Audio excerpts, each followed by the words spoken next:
আসসালামু আলাইকুম ইংলিশ গ্রামারের ভিডিও সিরিজে আপনাকে স্বাগতম জানাচ্ছি। এর আগের ভিডিওতে আমি নাউন নিয়ে আলোচনা করেছি। আজকের ভিডিওতে আমি প্রোনাউন নিয়ে আলোচনা করব। আমি আলোচনা করছি পার্টস অফ স্পিচ নিয়ে এবং আমরা পার্টস অফ স্পিচটা কী কত প্রকার সেটা বিস্তারিত জানার চেষ্টা করছি। আমি আছি জিসান আপনাদের সাথে। চলুন ভিডিওটা শুরু করা যাক। প্রথমে আমরা প্রোনাউন কি সেই সংজ্ঞাটা জানি। নাউন বা নামের পরিবর্তে যেটা বসে সেটাকে আমরা কি বলবো? প্রোনাউন বলবো। নামের পরিবর্তে যেটা বসবে সেটা হবে প্রোনাউন।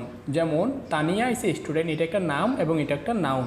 এটার পরিবর্তে পরবর্তী বাক্যে শি বসেছে, শি রিডস ইন ক্লাস 10। এখানে তানিয়া রিডস ইন ক্লাস 10 না বলে আমি বলতেছি শি রিডস ইন ক্লাস 10, সেই জন্য এখানে শি হবে প্রোনাউন। একইভাবে she is an attractive girl, আমি Tania is an attractive girl না বলে আমি বলতেছি she is an attractive girl, সেই জন্য এখানে শি হবে আপনার প্রোনাউন। তার মানে আমরা বুঝলাম নামের পরিবর্তে যেটা বসে সেটাই হবে আপনার প্রোনাউন। প্রোনাউনকে আমরা 9 ভাগে ভাগ করতে পারি। পার্সোনাল প্রোনাউন, পার্সোনাল প্রোনাউন কোনগুলো হবে? যে সকল প্রোনাউনগুলো ব্যক্তিকেন্দ্রিক, কোনো একটা ব্যক্তিকে বোঝাবে সেটা হবে আপনার পার্সোনাল প্রোনাউন। যেমন I am Zisan, we are friends, you are beautiful, এগুলো দ্বারা যেহেতু ব্যক্তিকে বোঝাচ্ছে, যেমন আই আমি, উই আমরা, ইউ তুমি, মি আমাকে, এগুলো যেহেতু একটা ব্যক্তিকে বোঝাচ্ছে সেই জন্য এগুলো হবে পার্সোনাল প্রোনাউন। আরেক প্রকার রয়েছে পজিটিভ প্রোনাউন। যে সকল প্রোনাউন দ্বারা মূলত অধিকার বোঝাবে সেগুলো হবে পজিটিভ প্রোনাউন। যেমন মাই আমার, আমার বাড়ি, আমার কলম, এটা দ্বারা আমার অধিকার বোঝাচ্ছে। ইউর হাউস, ইউর বুক, তোমার বাড়ি, তোমার বই, আওয়ার ফ্রেন্ডস, আওয়ার মাদার, এটা দ্বারা একটা অধিকার বোঝাচ্ছে যে আমার বাড়ি, আমার মা, সেই জন্য এগুলো হবে আপনার কি পজিটিভ প্রোনাউন। যেমন একটা এক্সাম্পল দিই, মাই হাউস ইজ বিউটিফুল, আমার বাড়ি সুন্দর, মাই বুক ইজ এক্সপেন্সিভ, আমার বই দামি, ইউর ফ্রেন্ড ইজ বিউটিফুল, তোমার বন্ধু সুন্দর। তাহলে এগুলা পজিটিভ প্রোনাউন, কারণ এই প্রোনাউনগুলো দ্বারা কি মূলত অধিকার বোঝানো হয়, নাউনের প্রতি তার অধিকারটা বোঝানো হয়, সেই জন্য এগুলো হবে আপনার পজিটিভ প্রোনাউন। রিফ্লেক্সিভ প্রোনাউন কোনগুলো? যে সকল প্রোনাউনের শেষে সেলফ অথবা সেলফ যুক্ত থাকে সেগুলো হবে রিফ্লেক্সিভ প্রোনাউন। যেমন মাই সেলফ, আওয়ার সেলফস, হিমসেলফস, এগুলো হবে আপনার রিফ্লেক্সিভ প্রোনাউন। যেমন আমি বলতে পারি যে আই কিল্ড মাই সেলফ, আমি নিজেই নিজেকে হত্যা করেছিলাম, অথবা হি কিল্ড হিমসেলফ, সে নিজেই তাকে নিজে হত্যা করেছে আর কি, সে সুসাইড করেছে, হি কিল্ড হিমসেলফ। এবার বলতে পারি যে, অথবা বলতে পারি we hour selves washed the car, আমরা নিজেরাই আমাদের গাড়িটা পরিষ্কার করেছিলাম। সেই জন্য এগুলো হবে আপনার কি রিফ্লেক্সিভ প্রোনাউন। যে সকল প্রোনাউনের সাথে সেলফ অথবা সেলফ যুক্ত থাকে সেগুলোকে আমরা কি বলি? রিফ্লেক্সিভ প্রোনাউন বলি আর কি।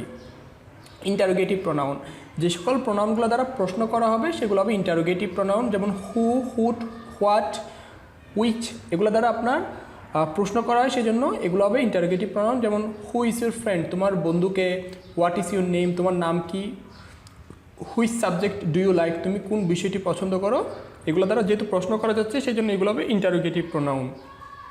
রিলেটিভ প্রোনাউন কোনগুলো? রিলেটিভ প্রোনাউন হচ্ছে এগুলো দুইটা বাক্যকে যুক্ত করে। যে সকল প্রোনাউনগুলো দুইটা বাক্যকে যুক্ত করে সেটাকে আমরা কি বলি?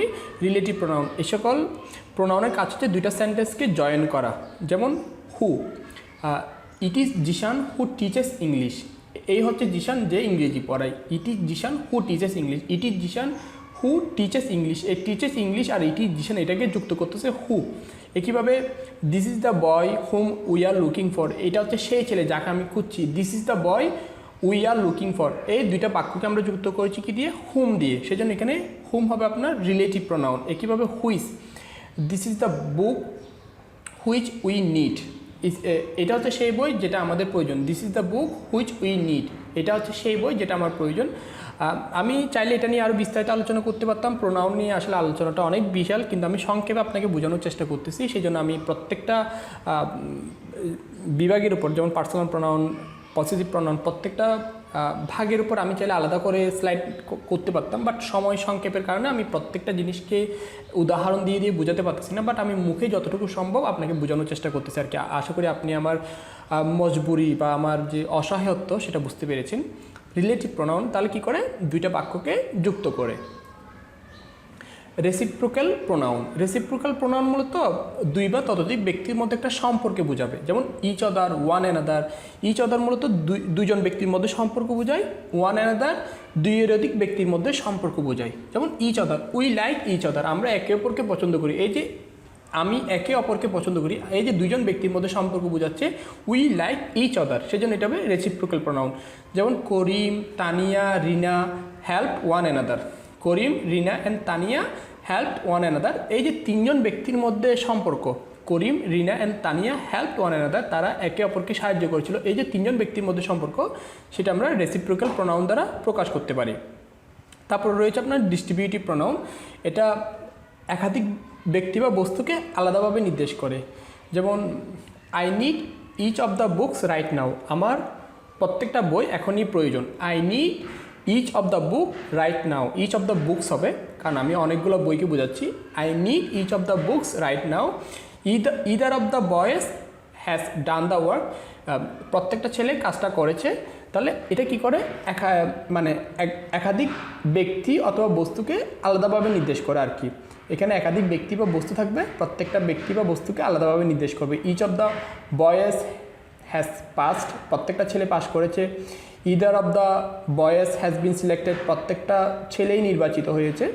যখন একাধিক ব্যক্তি বা বস্তুকে প্রত্যেকটাকে আলাদা আলাদা করে বোঝাবে তখন হবে ডিস্ট্রিবিউটিভ প্রোনাউন। ডেমনস্ট্রেটিভ প্রোনাউন কী করে, মূলত ডেমনস্ট্রেটিভ প্রোনাউন নাউনকে বিশেষভাবে নির্দেশ করে, কোনো কিছুর নামকে সে বিশেষভাবে নির্দেশ করবে। যেমন আই নিড দিস বুক, আমার এই বইটি প্রয়োজন। I need this book. I like that shirt, আমার ওই শার্টটি পছন্দ। I like that shirt. I like this mobile, I like this mobiles, আমি এই মোবাইলগুলো পছন্দ করি। অথবা আই লাইক দিস শার্টস, আমি এই শার্টগুলো পছন্দ করি। আই ওয়ান্ট দিস শার্টস, আমরা এই যে শার্ট, মোবাইল, তারপরে আই লাইক দিস বয়, আমি এই ছেলেটিকে পছন্দ করি। এই বয়, শার্ট, মোবাইল এগুলো সবগুলো কিন্তু নাউন। নাউন কেন, কারণ এগুলো কোনো কিছুর নাম। এই নাউনকে নির্দেশ করতেছে, বিশেষভাবে নির্দেশ করতেছে দিস, আই লাইক দিস বয়, আমি এই বইটি, এই ছেলেকে পছন্দ করি। আই লাইক দিস বয়, এই যে ছেলেকে বিশেষভাবে নির্দেশ করতেছে যে আমি এই ছেলেটাকে পছন্দ করি, সেজন্য এখানে দিস হবে আপনার ডেমনস্ট্রেটিভ প্রোনাউন। একইভাবে আই লাইক দ্যাট শার্ট, আমি ওই শার্টটাকে পছন্দ করি, সেজন্য এখানে দ্যাটটা হবে আপনার ডেমনস্ট্রেটিভ প্রোনাউন, কারণ সে নাউনকে বিশেষভাবে নির্দেশ করতেছে। ইনডিফিনিট প্রোনাউন কোনগুলো, যখন আপনি কোনো কিছুকে বা কোনো ব্যক্তিকে অনির্দিষ্টভাবে বোঝাবেন তখন সেটা হবে ইনডিফিনিট প্রোনাউন। ইনডিফিনিট প্রোনাউন কোনটা হবে, যখন কোনো ব্যক্তিকে বা কোনো কিছুকে আপনি অনির্দিষ্ট করে বোঝাবেন সেটা হবে ইনডিফিনিট প্রোনাউন। যেমন সামবডি ইজ ট্রাইং টু রব মি, কেউ আমাকে ডাকাতি করতে যাচ্ছে। নাথিং ইজ পারমানেন্ট, কোনো কিছুই চিরস্থায়ী না। Everybody wants to be happy, প্রত্যেকেই সুখী হতে চায়। এখানে সামবডি ইজ ট্রাইং টু রব মি, আমি কাউকে নির্দিষ্ট করে বলতেছি না, আমি বলছি অনির্দিষ্ট করে কাউকে, যে সামবডি ইজ ট্রাইং টু রব মি, কেউ আমাকে ডাকাতি করতে যাচ্ছে। এই কেউ, এটা আমি নির্দিষ্ট করে কাউকে বোঝাচ্ছি না, আমি অনির্দিষ্ট করে যে কাউকে মিন করতেছি। নাথিং ইজ পারমানেন্ট, কোনো কিছুই স্থায়ী নয়। এই নাথিং, কোনো কিছুই দ্বারা আপনি কিন্তু নির্দিষ্ট করে বোঝাচ্ছি না, অনির্দিষ্ট করে বোঝাচ্ছি, সেই জন্য নাথিং হবে আপনার indefinite pronoun. Everybody wants to be happy, প্রত্যেকে সুখী হতে চায়। এই এভরিবডি দ্বারা আমি নির্দিষ্ট করে কাউকে বোঝাচ্ছি না, নির্দিষ্ট করে কোনো ব্যক্তিকে বোঝাচ্ছি না, আমি অনির্দিষ্ট করে সকল ব্যক্তিকে বোঝাচ্ছি যে কি সকল ব্যক্তি সুখী হতে চায়। Everybody wants to be happy, সবাই সুখী হতে চায়, সেই জন্য এখানে ইনডিফিনিট হবে আপনার, এভরিবডি হবে আপনার ইনডিফিনিট প্রোনাউন। আশা করি আপনি এই প্রোনাউনের এই যে 9টা ভাগ প্রত্যেকটা বোঝাতে পেরেছেন। আমি চাইলে প্রত্যেকটা পার্টকে আমি আলাদা আলাদা করে বোঝাতে পারতাম, তখন সময়টা আরও বেশি লাগতো, সেই জন্য সময় কম হওয়ার কারণে আমি আপনাকে আরও ভালো করে বোঝাতে পারি নাই, এটার জন্য আমি এক্সট্রিমলি দুঃখিত। পরবর্তী ভিডিওতে আমি ভার্ব নিয়ে আলোচনা করব, সেই ভিডিও দেখার আমন্ত্রণ জানিয়ে আজকের ভিডিওটা এখানেই শেষ করছি। আসসালামু আলাইকুম।